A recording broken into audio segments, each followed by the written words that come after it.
year. Defense is middle of the pack. 5th healthiest team in the NFL last season. That's important. Teams that suffer a catastrophic amount of injuries versus teams that have fantastic seasons like Philadelphia and Baltimore in terms of health, that tends to regress either positively or negatively the next year. Fewer. Lewis, they've had a really big offseason. We liked their draft. They've signed a lot of people. What do you think? Yeah, they've had a huge offseason. The offense is going to be even more explosive because the offensive line is better. Laramie Tunsil's there. They draft Josh Connerly. Look, this is going to be a football team. Defensively, it worries me a little bit as far as the pass rush is concerned, but they did improve the secondary. Trey Amos is going to be an all-pro at some point in time. I mean, he's a guy who's like a Patrick Surtain II clone, and that's coming from his defensive coordinator Pete Golding down at Ole Miss. No, I think they're going to ascend this year because I think the offense is going to be even more explosive. All right, let's keep moving forward through the teams because I want to get to Pittsburgh. Joe, the Giants' win total is just 5.5. Do we go more or less? We go more. We don't need to be great to get to 6 wins. We need to be semi-competent. Russ isn't an elite quarterback in the NFL, but he's an upgrade over the quarterback play they had in New York last season. The addition of Abdul Carter, huge for the defense, which already ranked 3rd in the NFL in sack rate last season. And again, regression indicators. New York was 1-8 in one-score games last season. That should flip. I think we get to 6 wins here. RC, what do you think? You know what? I do believe they get to 6 wins, but 6 wins isn't getting this team to the playoffs. They did improve to me, and I think that the way that they approached the draft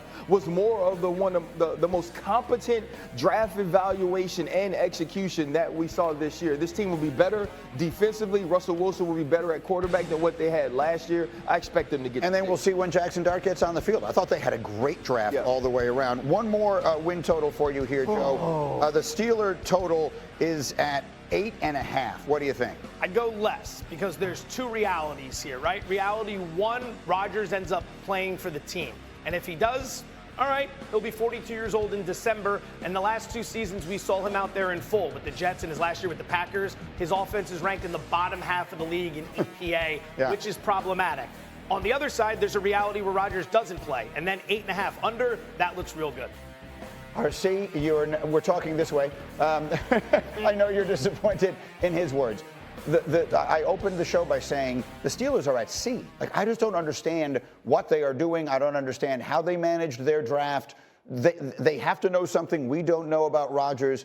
I always come to you on these. I am a huge Omar Khan fan, the general manager, and I think he's done a great job of being more aggressive and adding talent to this team. A departure from what we've seen from the Pittsburgh Steelers throughout history. They totally botched the quarterback situation with this team.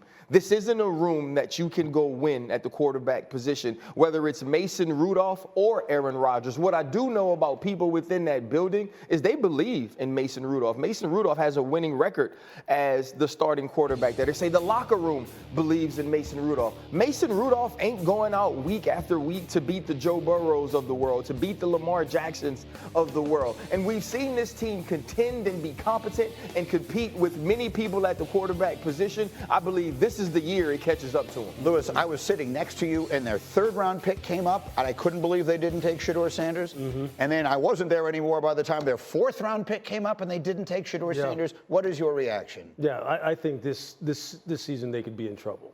But they needed to level up at the quarterback position. I do believe that Aaron would allow them to level up if he could continue on the trajectory he was on in the last quarter of the season. And he comes back in 2025, and he can pick up where he left off. He can strike the right accord with Arthur Smith, and Mike is able to keep him healthy. He's able to keep him on the straight and narrow with his wide receiver core, and things can stay harmonious to a certain degree. I think the defense will be competent enough for them to be a 10-win team season.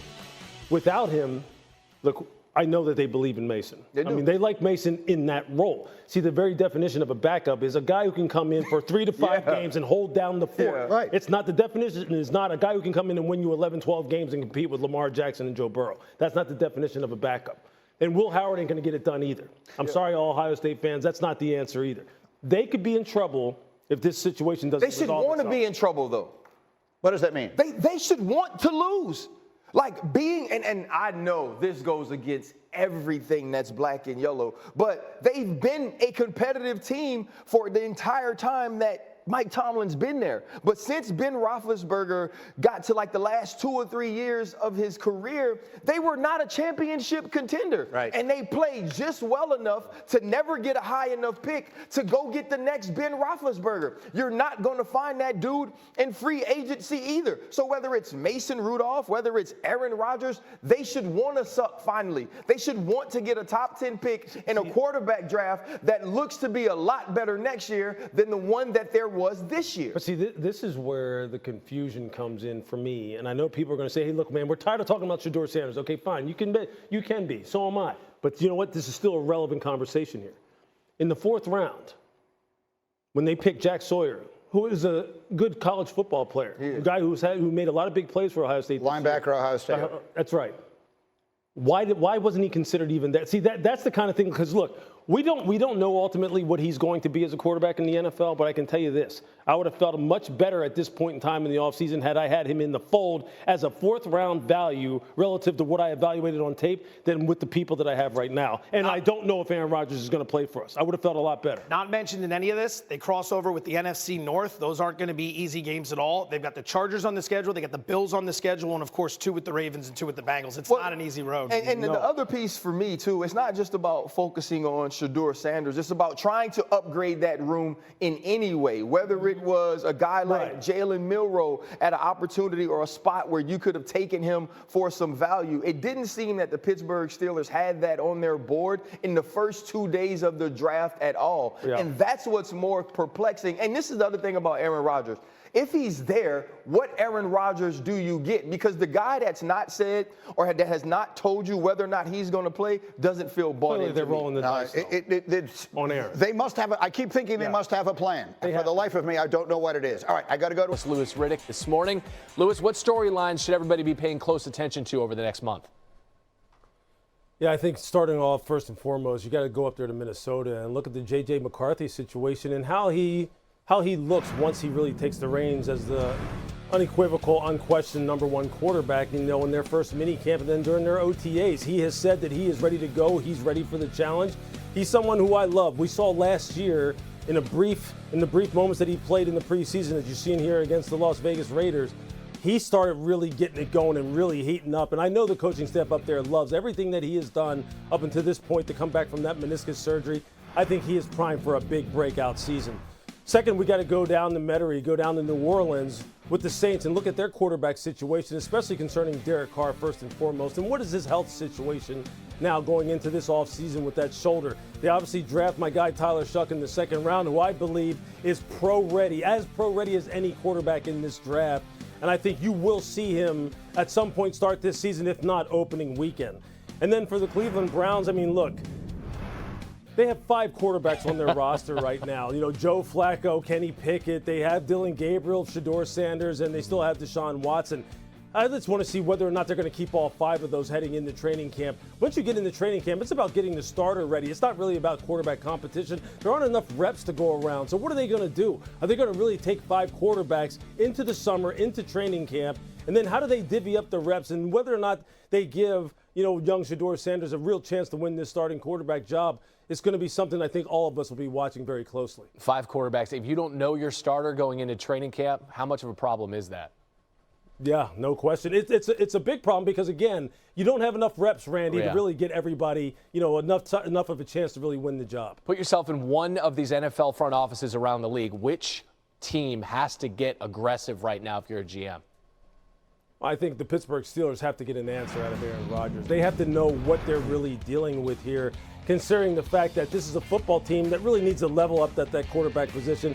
Look, no disrespect to Will Howard, but he's just not – I just don't think he's going to be the guy that can really take them to where they want to go. And we know that Mason Rudolph is a nice, capable backup, but he's not the kind of guy who really can take them where they need to go in the North, in particular in the AFC and in the AFC overall.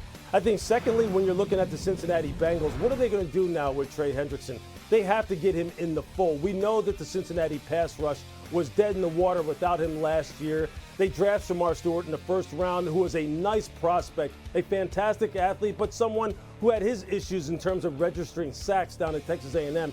Trey Hendrickson needs to be on this football team. He needs to get paid. They need to get that done. And then for the Dallas Cowboys, you've got to get aggressive at finding CeeDee Lamb a running mate and finding a number 2 wide receiver. I've read the reports, I've seen the rumors about the fact that they were maybe potentially in the market to trade for George Pickens during the draft. Well, it can't be really just rumors anymore. This offense needs to have another dynamic threat on the outside to help Dak Prescott out and take some of the pressure off of CeeDee Lamb. Louis Riddick, we appreciate you, sir. Thank you. You bet, man. Thanks. All right, top. Giờ sẽ móc những mũi tiếp theo nhé. Lần lượt.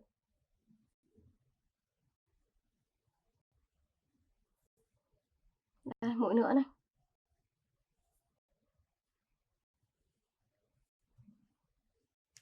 Đấy, mình sẽ móc vòng quanh.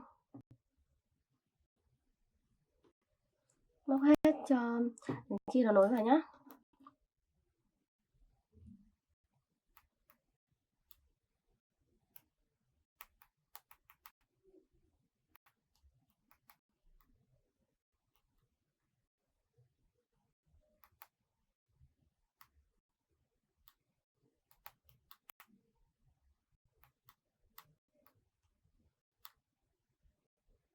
Rồi, bây giờ móc những mũi nữa.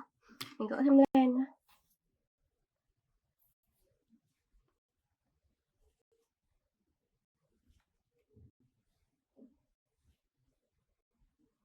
Đây, móc tiếp.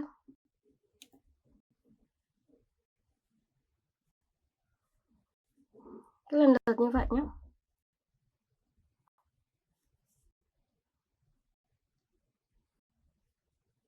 Đây, móc mũi nữa này.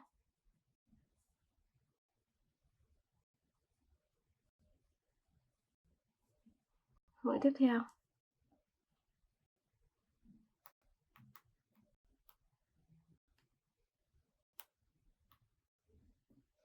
Tiếp nha mọi người.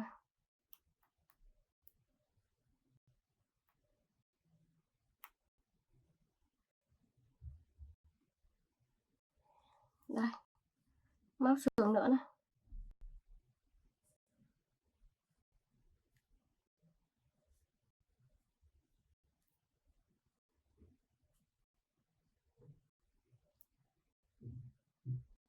Tiếp tục móc. Đấy, cứ lần lượt từng mũi cho đến hết. Đây, móc tiếp nha.